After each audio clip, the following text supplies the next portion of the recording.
Boa noite a todos, novamente. Hoje a temática de hoje é acerca da ação da paz. A ação da paz inicia-se dentro do nosso lar. E foi muito pertinente a leitura de hoje, porque vem refletir a importância que os genitores, principalmente uma mãe, tem dentro do lar. E o quão vantajoso, benéfico é para o ser que ali se encontra, o espírito que reencarna dentro desse seio e que tem toda uma aprendizagem mútua naquele lar. Assim, a paz, se assim quisermos, inicia-se dentro do nosso lar. Divaldo Franco, que é o embaixador da paz no mundo, ele na 22ª Conferência Estadual Espírita, ele abordou a temática A Conquista da Paz. E ele reforçou alguns princípios fundamentais. Segundo a Unesco, em primeiro lugar, é necessário nós amarmos a vida para sabermos viver com dignidade. E amar a vida é fundamental. O amor é fundamental para cada um de nós, para a harmonia não só de nós com os outros, no nosso ambiente familiar, noutros contextos, mas também para o nosso planeta. A tolerância é um ponto fundamental. A tolerância significa aceitar os outros, aceitar as suas dificuldades, aceitar o facto de terem uma nacionalidade, uma religião diferente, uma raça diferente. A tolerância significa amar o outro. O diálogo é crucial para nós mantermos a paz. Porque um diálogo saudável promove a que haja um ambiente calmo e sereno. Por outro lado, se existir um diálogo repleto de oposições, de preconceitos, de complexos também de superioridade, o que nós transmitimos não é paz, mas sim a guerra. A convivência é muito importante, uma convivência também saudável. Nós necessitamos uns dos outros para harmonizarmos também os nossos corações. Além disso, um outro ponto fundamental é a preservação da natureza. A preservação dos ambientes onde nos encontramos. E como vimos no vídeo, uma dessas formas de preservarmos a natureza, o ambiente que nos rodeia, é através da vibração do nosso pensamento. Aquilo que nós vamos transmitir, emitir ou até mesmo sintonizar. E assim, o ponto mais relevante que podemos hoje destacar, e por fim, a solidariedade entre todos, o que significa que todos devemos ter esta meta, como a meta do bem comum, a meta da pacificação do ser. Há uma questão no Livro dos Espíritos. O Livro dos Espíritos, ele vai falar sobre a questão da imortalidade da alma, a natureza dos espíritos, as relações com os homens, as leis morais, a presente, a vida futura e também o futuro da humanidade, segundo os ensinamentos da espiritualidade. E há uma questão, que é a questão 743. A guerra desaparecerá um dia da face da Terra? Sim, dizem os espíritos, quando os homens compreenderem a justiça e praticarem a lei de Deus, então todos os povos serão irmãos.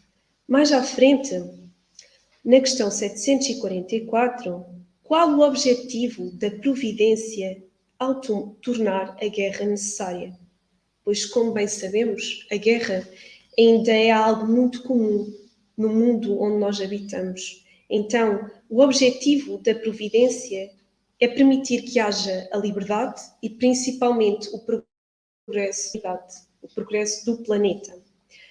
Assim, Ao refletirmos sobre estas questões, sobre o oposto ao conceito de paz, podemos procurar, assim, criar soluções. Todos nós, de certa forma, procuramos essa paz. Mas de que forma?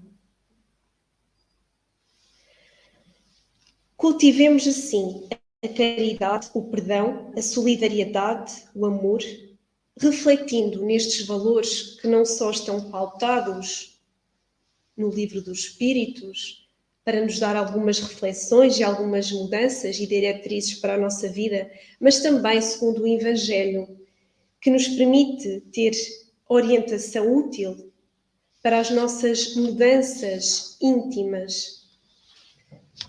Porque a guerra é reflexo de grande parte dos nossos conflitos íntimos. Como bem vimos através do vídeo em que Divaldo Franco referia que realmente nós vamos estar num ambiente sobre o qual nós estamos a sintonizar. Divaldo também refere que a paz é resultado de uma dinâmica. Ou seja, se eu procurar ter sentimentos pacificadores, certamente serei promotora de um ciclo saudável.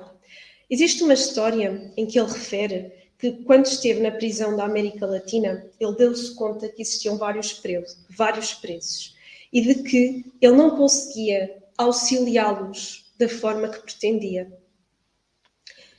Então, ele concluiu que a melhor forma de nós produzirmos a paz que é servir. Servir para viver, auxiliando da melhor forma possível o outro.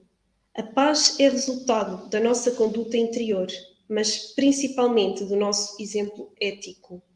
Por exemplo, não necessitamos de grandes feitos, basta nós darmos um sorriso com gentileza, auxiliarmos alguém que encontramos na rua, enfim, darmos algo, compreendermos ou até o simples ato de respeitarmos. Porque, como sabemos, tantas são as palavras que nós ouvimos, escutamos, lemos, mas são poucas as ações para promoverem realmente a paz. E para isso, para vibrarmos nesse sentido, que comecemos nós por agir nesse campo, nessa área, no amor, no bem. Ao sabermos realmente sermos solidários, vamos deixar de ser solitários, porque grande parte de nós, seres humanos, nós somos ainda muito solitários. Precisamos uns dos outros. E coloquemos assim o egoísmo e o orgulho de parte, que, como bem sabemos, são umas das grandes chagas da humanidade. A paz é assim um ciclo que se torna possível e que é um ciclo de amor, como Jesus o demonstrou. Jesus foi um exemplo de abnegação, de caridade e principalmente um pacificador.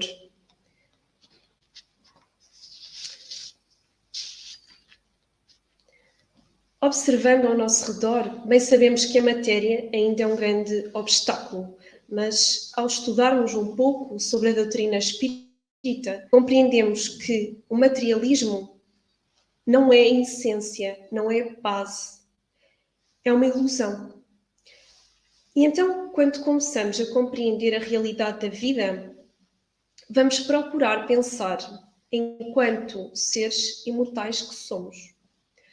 A partir do século XVI e XVII, vários pensadores começaram a procurar algumas respostas no que diz respeito à componente religiosa.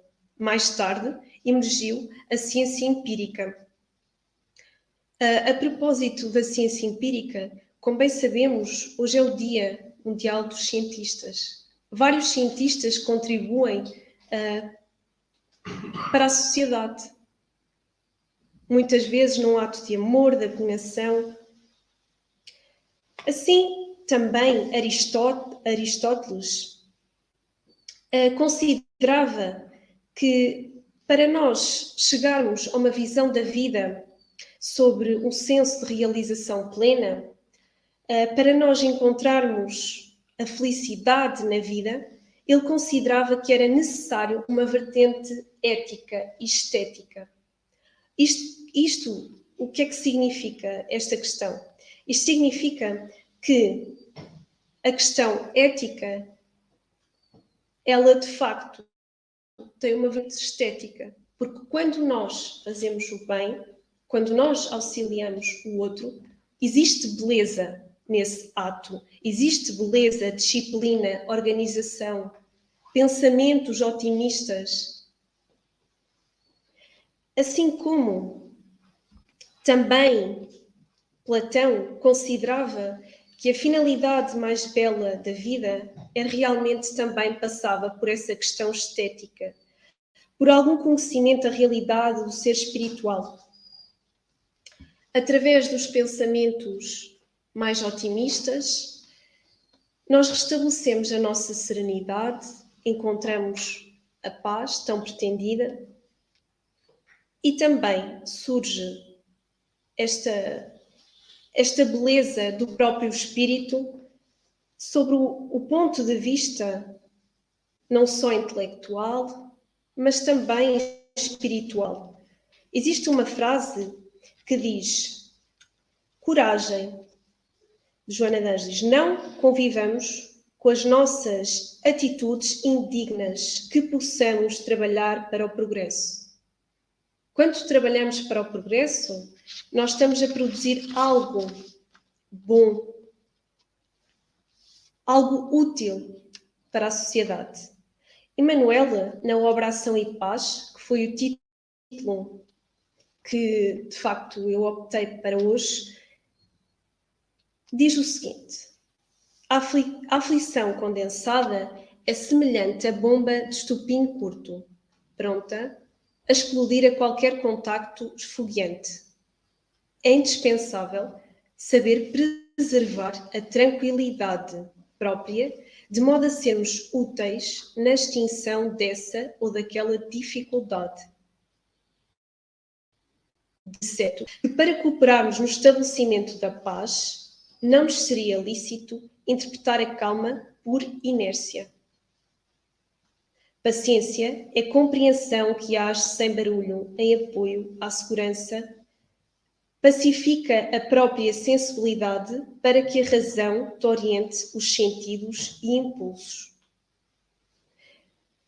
Isto significa que a paz não significa inércia, que não significa somente o controle dos nossos sentidos ou impulsos, mas sim a ação pacificadora, uma ação harmoniosa.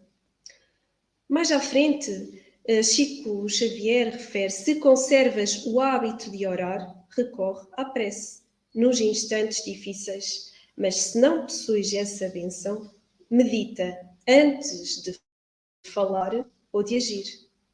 Este ponto é muito interessante, porque no nosso dia-a-dia, por vezes, agimos de forma muito impulsiva. Então esta frase vai nos chamar a atenção precisamente para estarmos mais alertas às nossas posturas, aos nossos comportamentos. Os impactos emocionais em qualquer parte surgem na estrada de todos. Guarda, por isso, a fé em Deus. Então, isto significa que orar só meramente através de palavras não basta, é necessário termos fé, é necessário estarmos realmente convictos, termos a certeza do amor que temos também por Deus e pela espiritualidade. Sobre a ótica do dicionário de língua portuguesa, isto é uma palavra que é coragem, que significa também, enquanto sinónimo, a paz, o equilíbrio, sentimentos em pacificação. Isto permite-nos salientar que Termos autodisciplina é sinónimo de termos coragem e termos também um conjunto de tesouros morais dentro de cada um de nós que nos permitem pacificar o nosso ser. A coragem é sim uma conquista, que ela é conseguida na sucessão das nossas experiências evolutivas. Nós sabemos que passamos por provas, expiações e que é muito necessário termos estes sentimentos de paz, de coragem, mas através destas experiências é que nós vamos realmente adquirindo a tal resistência moral e a tal calma que nós almejamos. Existe uma frase que eu decidi retirar de Albert Einstein, que ele também dizia que a mais importante busca humana é esforçar-se pela moralidade na nossa ação. O nosso equilíbrio interno, inclusive da existência, depende disso. Somente a moralidade nas nossas ações pode dar beleza e dignidade à vida.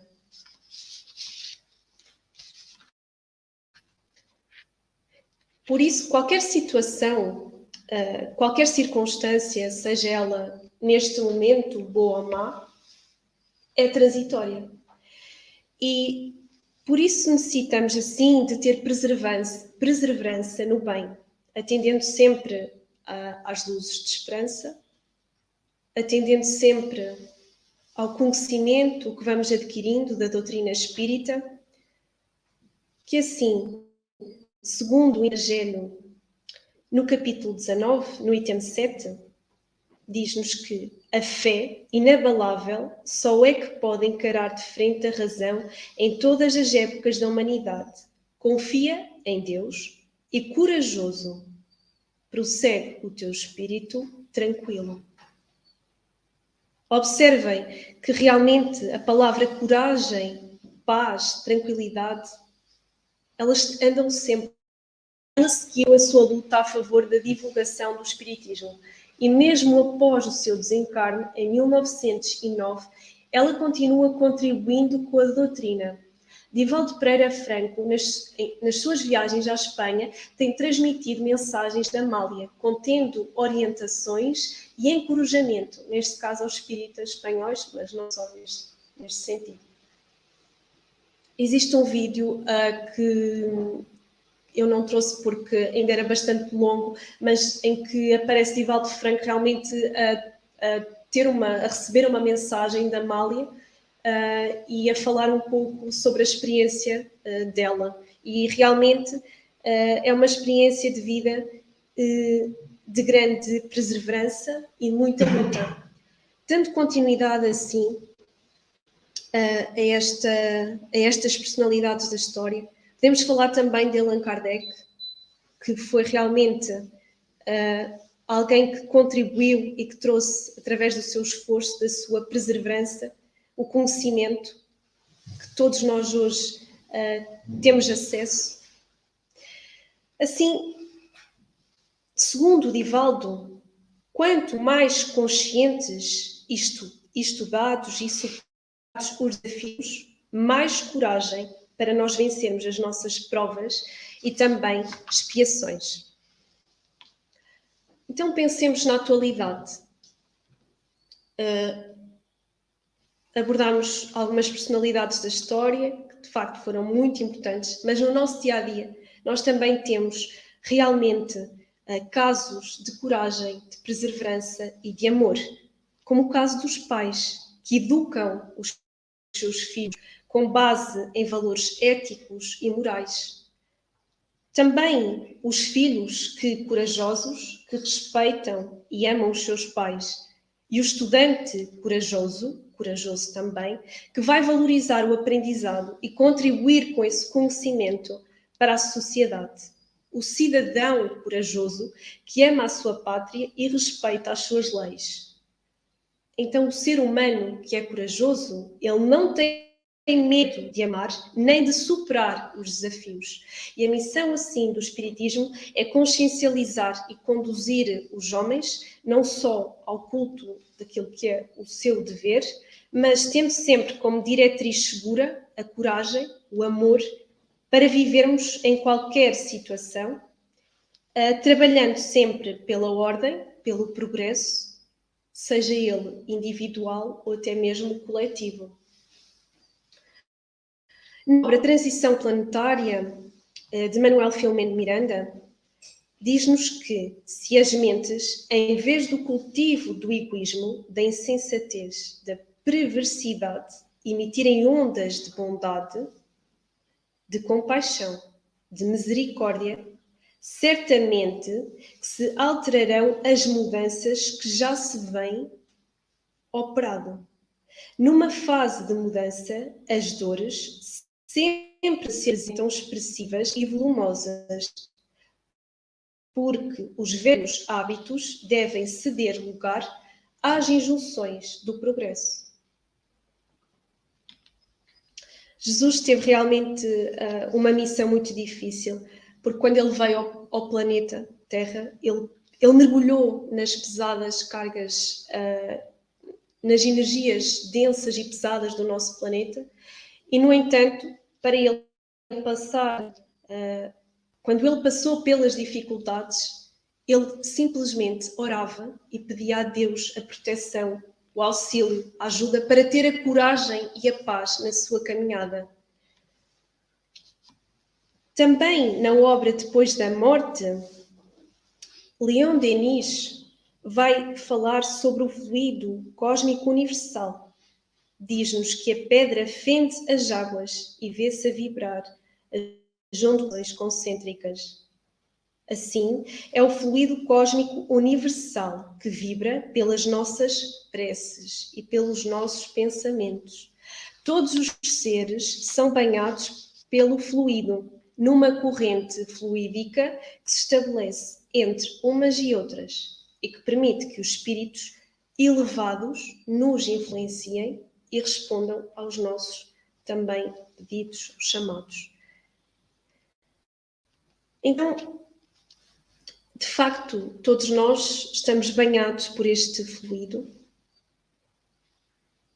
e, tendo este conhecimento, também nós podemos fazer a nossa parte através de uma visão mais positiva, mais otimista sobre a vida.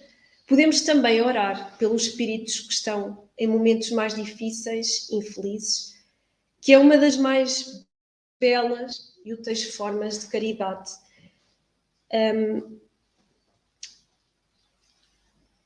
O espírito, ele vai crescendo interiormente, e Leon Denis ainda refere que vai iluminando a consciência com as diretrizes do dever que lhe constitui o estímulo para desenvolver as suas aptidões internas. A pouco e pouco nós vamos desenvolvendo e crescendo interiormente. Tínhamos assim bom ânimo.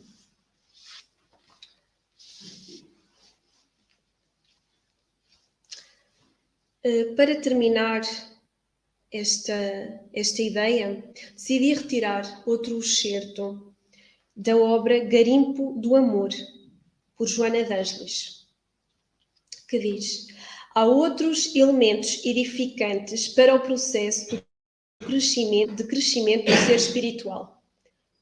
Como bem sabemos, uma das formas para se dar este crescimento espiritual é a oração, a prece, mas também uma boa leitura que enseja crescimento interior, ampliação em torno da ótica dos objetivos existenciais, recurso pela meditação, confiança em Deus, preservando o nosso, assim são ferramentas que vão preservar o corpo, o sistema imunológico e que também podem realmente ser benéficas para o aparelho respiratório do ser humano.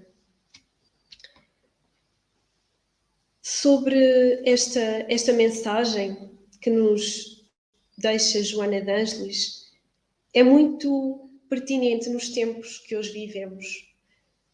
Que nós possamos assim fazer uma pausa no nosso dia-a-dia para cultivar pensamentos de ordem mais elevada, mas principalmente para estar em contacto com Deus, para que a nossa fé possa ser restabelecida.